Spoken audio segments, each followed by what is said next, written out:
Hi, this is Quintus Jett from Abundance for America. And the question for today is to Yang or not to Yang? Well, in a way, not really, because in a way, I think as we've discovered since the primary started that some of us are just going to Yang no matter what. But that's what I want to focus on today. Basically, what Yang Gang, our continuing mission.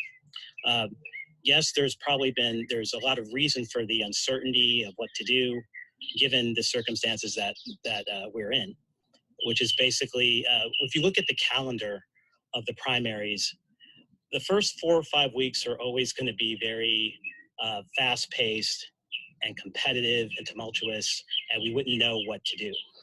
So whether Andrew has suspended his campaign, but even if he hadn't, we still would be in that state, this kind of state right now about what to do, especially when you get what happens the past 3 weeks. So it's really only been 3 weeks since the voting has started, and look at where we are and look at the questions that are coming up about. We are seeing things with like Bernie Sanders beginning to take off.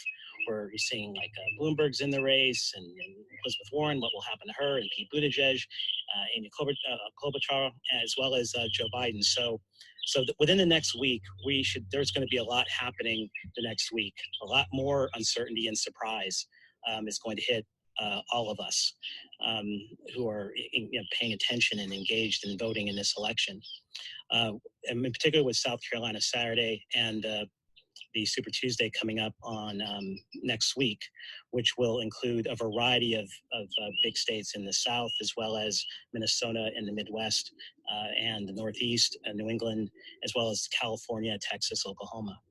So basically the things maybe to keep in mind about, I'm going to say some things about this setup about Yang Gang's continuing mission, and then I'm going to say almost like give you some context of what lies ahead.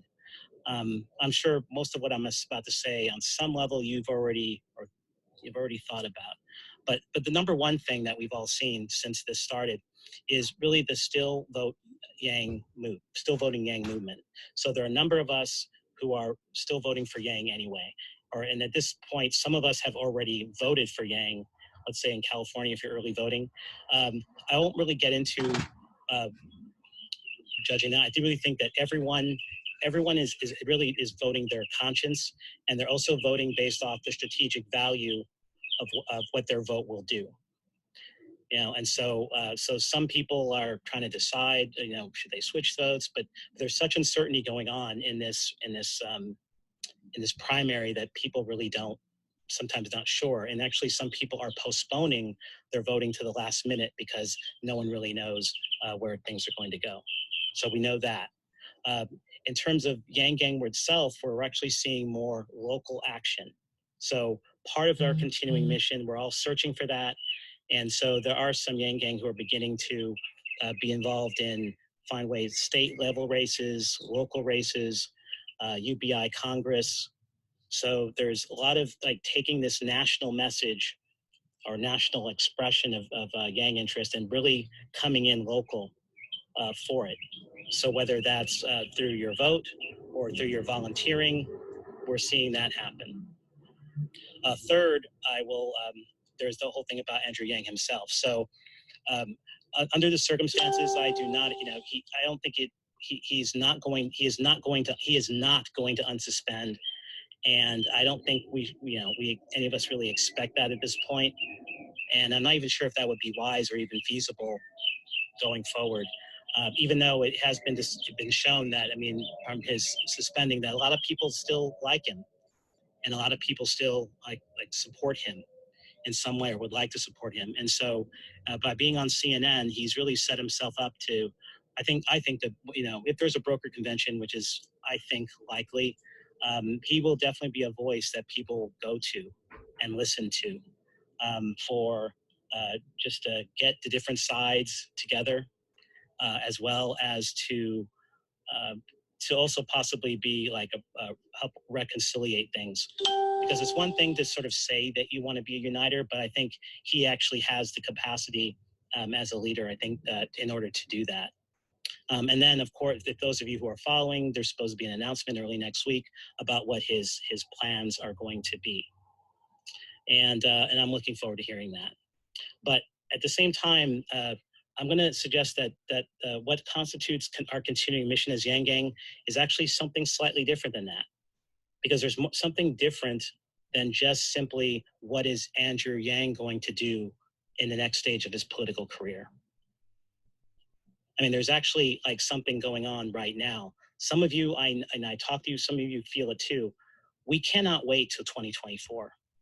That some of the issues that he's been raising about the real need for universal basic income, freedom dividend, for caregivers, for moments of this winner take all economy because of the automation. All this stuff is needed right now. And so there is this, so that instinct that you have that we got to find something to do right now is important. And that will be aligned, but not necessarily in line with sort of what Andrew Yang is doing. Right now, I like that he gets more airtime on CNN, but at the same time, it's like, I think there will probably be a short life to that. You know, on one hand, you know, he was in the race and now he can sort of share about it. There's a short life to that. There are a number of things he might do, not just vice president, as some of us hope, but maybe even things like running for like the DNC chair. I could see something like that in the works. Even though I think there's reasons that would be pretty risky, because I think that's something that Pete Buttigieg is liable himself to do again. So again, what does this mean for us, like Yang supporters on the ground? One last thing about context, and then what the mission is. Context, we should remember that most of us who support Yang come from a variety of political backgrounds. We do. So we have some, it's most clear with some people who support Yang who would say, well, they voted for Trump and now they support Yang, and they've been some of them have been very clear. If it's not Yang, they're going to go right back to vote for Trump. And I'm assuming that that's what they're going to do. There are some Yang people, supporters, who are, you know, feel the need and are making a decision quickly. So some have, there's been like from not just volunteering, but even staff-wise, moving to Tulsi, Gabbard, or like some are expressing interest in Elizabeth Warren, Bernie, Biden, even Pete. I mean, Mayor Pete Buttigieg. There's someone who endorsed Yang is now a co-chair for the Buttigieg campaign. So in a way, so this is happening, and I think the perspective we should all take is an and approach, not a versus approach. So in other words, I don't really try to. We're all not going to go the same places in terms of other candidates. We're just not, and that's okay. But what makes it different is that all of us come from Yang first. So if someone is supporting, was with us, and now they'll say they're supporting, working for Elizabeth Warren, well, they're Yang and Warren, or they're Yang and Trump, or Yang and Bernie, Yang and Klobuchar, Yang and Steyer. So I think the key for all of us to keep in mind is when another member of Yang Gang does not make the same choices based off of their situation and their values, that's fine. But we remember that what we all have in common is this. We do have this Yang, almost like Yangisms or the philosophy or the, you know, we all share that in common. So we should all remember that. In terms of what is our mission? I mean, so what is our mission? And it's important to think about this mission independent of Andrew Yang. It's inspired, you know, we may have come to this mission through his campaign, but regardless of what he does, I think this is still, I think, a mission that seems to be bubbling up. And it was really expressed best by Martin Luther King III, one of the sons of Martin Luther King.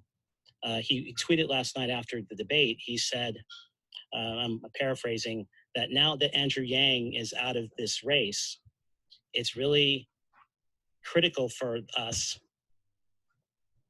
to focus on guaranteed annual income as the primary goal of this election season. And he's right. And that's sort of what a lot of us have been doing. You know, it's like most of us in Yang Gang who've been doing things, candidates who support universal basic income, you know, finding ways to promote it as a movement. And so that really is, I'm just making this explicit because it's probably implicit to you, but I'm making it explicit that really what our continuing mission is as supporters of Andrew Yang is bringing up, and I kind of like the way that Martin Luther King III put it, guaranteed annual income. We are the ones that bring this thing, guaranteed annual income, and put it on the table. Because as we can see, the Democratic Party is not going to do it unto themselves. And frankly, this idea is something that applies so much to everyone. That's something we should be pushing. Even on the Republican side, if you're a Republican and that's still where you are, like you're a Republican, yeah, guaranteed annual income. This is something that cuts across partisan lines, and it reaches to the root. I mean, one way that this guaranteed annual income hits home for me is the issue of caregiving. Forbes magazine talked about how one of the things that Millennials, Generation Z, and Boomer generation all have in common, something that we all have in common across generations that we don't talk about and we're not really planning for like we should, is caregiving of our parents. So we are, in fact, subtly in behind the scenes, a caregiving nation. And so we literally caring for loved ones and family members and others. And so most of the ideas that are being talked about, either just like, you know, oh, we're going to cut your taxes. Well, that assumes that you already have wealth and a job and income coming in. And even most of the solutions that the Democrats are always depending on you, quote, working in a certain kind of a way. But the caregiving that takes place, you know, like raising children, caring for disabled loved ones, siblings, or and parents, that's real valuable things too. So with that, I mean, I think as we go forward, you know, to Yang or not to Yang, well, no, we are going to Yang. And what does being Yang mean? Being Yang is really going to reduce itself to taking up the mantle of guaranteed annual income and bringing it to the surface. That's something that gets done right now. And for those of you who, for some of you, especially who are feeling in your life the need for this thing, you know exactly what I'm talking about. So with that, we do have a mission. I look forward to seeing what Andrew Yang announces about his next steps. But even regardless of what those steps are, we do have a real mission ahead of us, and that is guaranteed annual income locally in our states, throughout the nation, connecting with each other to bring that into reality now.